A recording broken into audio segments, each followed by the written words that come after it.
Jangan kau coba-coba mau mengadu domba, mau revolusi. Kalian siapa? Kan Sunarko kau ditahan kan atas kebaikan Pak Luhut. Sebagai jaminan akhirnya kamu bebas. Sunarko, kumis tebal kau. Jangan sampai kita cukur kau punya kumis. Kau pikir kami takut sama kau? Hah? Nah, jadi omong kosong semua ini. Menggeruduk KPU mengatakan bahwa Pilpres ini curang dan harus diulang. Kan sama pahlawan kepagian, karena kita tahu Sunarko, kumis tebal. Kau pikir kita takut sama kau? Kau ini dulu ya kan, yang dulu ditangkap karena kasus makar. Yang bawa senjata ini ya Sunarko ini. Sunarko, ya, dan Sunarko sama Soeharto, kamu yang menggeruduk KPU. Kita nggak ada takut sama kalian sama sekali loh, ya. Aku kasih tahu kalian.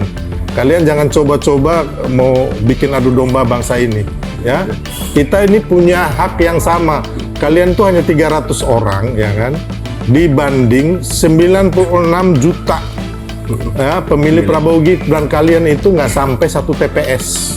TPS itu isinya 300. Ya, jadi maniak Jokowi, Sylvester Matutina, lagi-lagi sok jago dan membuat kontroversi di ruang publik. Ketika dengan tengilnya ia mengatakan ingin mencukur habis kumis Mayor Jenderal TNI Purnawirawan Sunarko sebagai perwakilan dari Forum Purnawirawan TNI dalam persoalan isu pemakzulan Wapres Gibran yang disampaikan oleh Forum Purnawirawan TNI. Sylvester sering merasa paling jago dalam berbicara. Namun yang sering terjadi, Sylvester bukanlah menjadi ayam jago di forum perdebatan. Ia hanyalah ayam sayur di mata lawan debatnya, karena hanya menggunakan otot tanpa isi. Saya bilang dalam hati Pak Prabowo begitu menyayangin Mas Gibran dan Pak Jokowi dan bangsa ini, ya kan? Makanya Pak Prabowo itu nggak suka sama kalian, nggak gubris, ya. Makanya Roy, ya kan, Tifa, emang kalian Pak Prabowo ada ketemu kalian. Terus yang kedua itu pensiunan jenderal-jenderal itu, emang Pak Prabowo ada ketemu sama pensiunan ini yang habis obat ini, ya kan, apa nih namanya nih, Forum Purnawirawan Prajurit ini habis obat. Ini kan semua didasarkan oleh rasa sakit hati, oleh rasa orang yang kalah ya, kalah Pilpres, terus barisan sakit hati yang kemarin mereka pernah jadi menteri dicopot di zaman Pak Jokowi, ataupun pingin jadi menteri atau apa, nggak dapat, sakit hati, ya kan. Di samping mereka berkolaborasi dengan ormas-ormas, organisasi HTI, FPI yang dibubarkan, termasuk juga ya pastinya tentunya dengan kepentingan pengusaha kotor ataupun politisi busuk ya. Kembali lagi surat pemaksulan yang ini, yang kita juga udah dapat ini, bahwa ini adalah suatu surat yang sebenarnya kalau menurut saya sih buang ke kotak sampah, karena nggak ada sama sekali kebenaran di situ, tidak ada sama sekali fakta-fakta hukum yang menjadi dasar ya. Ya intinya ya fatwa, ya kan, pensiunan jenderal itu anak cucu kau juga belum tentu benar, ya kan. Introspeksi diri lah, jangan kalian memfitnah dan menuduh orang yang baik dan orang yang benar dan yang punya kemampuan untuk memimpin bangsa, anak-anak muda ini, gitu loh. Dalam pernyataannya, Sylvester dengan arogan mengatakan surat dari Forum Purnawirawan TNI sebaiknya dibuang saja ke tempat sampah karena tidak berdasarkan fakta yang ada.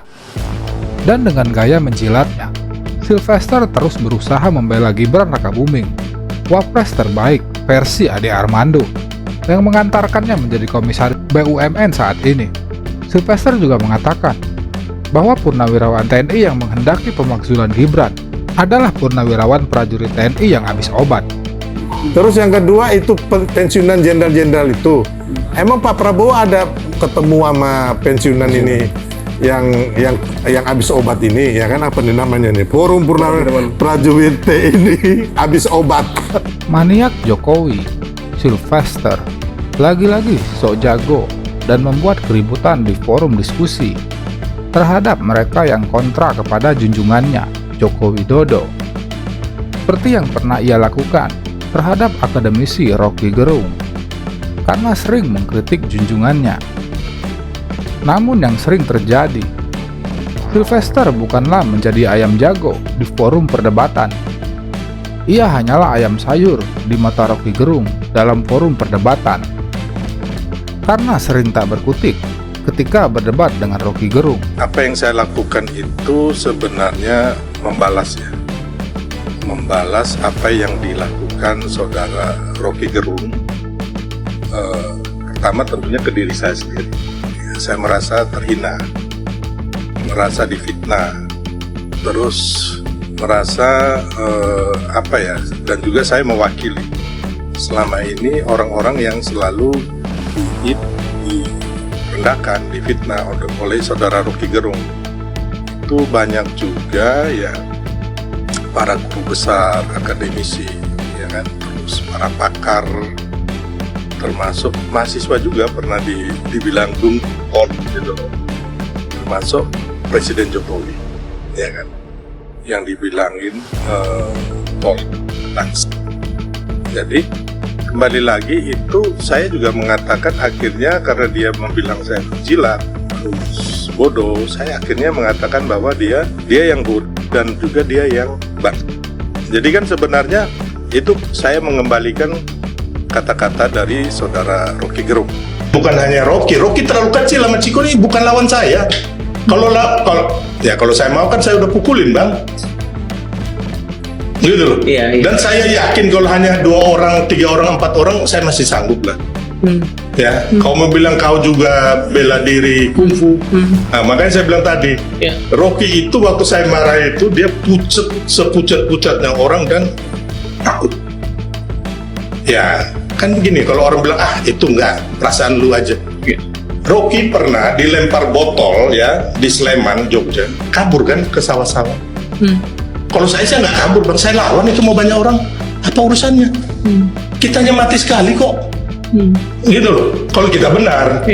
Namun, hal yang berbeda ia katakan dengan yang terjadi di dalam forum perdebatan. Sylvester mengatakan bahwa Rocky Gerung hanyalah seorang pengecut dan suka memfitnah.